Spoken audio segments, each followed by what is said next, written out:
মধ্যপ্রাচ্যের ভূরাজনীতিতে চরম অস্থিরতার মাঝে ইসরায়েল এবং ইরাক ও কুয়েতে অবস্থিত যুক্তরাষ্ট্রের ৩টি সামরিক ঘাঁটিতে বড় ধরনের হামলার দাবি করেছে ইরান। দেশটির শক্তিশালী সামরিক বাহিনী Islamic Revolutionary Guard Corps IRGC এক বিবৃতিতে এই চাঞ্চল্যকর তথ্য জানিয়েছে। তবে এই হামলার ক্ষয়ক্ষতি নিয়ে সংশ্লিষ্ট দেশগুলোর পক্ষ থেকে এখনো কোনো আনুষ্ঠানিক বক্তব্য পাওয়া যায়নি।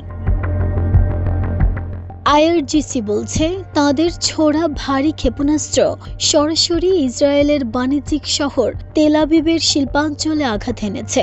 সংস্থাটি তাদের বিবৃতিতে উল্লেখ করেছে, ক্ষেপণাস্ত্রের আঘাতে শহর জুড়ে অবিরাম অ্যাম্বুলেন্সের সাইরেন শোনা যাচ্ছে।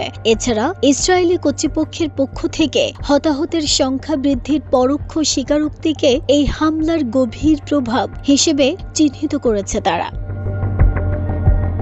আন্তর্জাতিক সংবাদ মাধ্যমগুলো বলছে, শুধু ইসরায়েল নয়, ইরাক ও কুয়েতে অবস্থিত গুরুত্বপূর্ণ মার্কিন সামরিক স্থাপনাগুলোকেও লক্ষ্যবস্তু করা হয়েছে।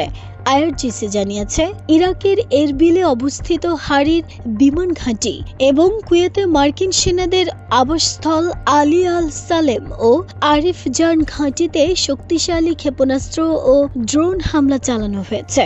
বিবৃতিতে দাবি করা হয়েছে, এই সুপরিকল্পিত হামলায় ঘাঁটিগুলো ব্যাপক ক্ষতিগ্রস্ত হয়েছে।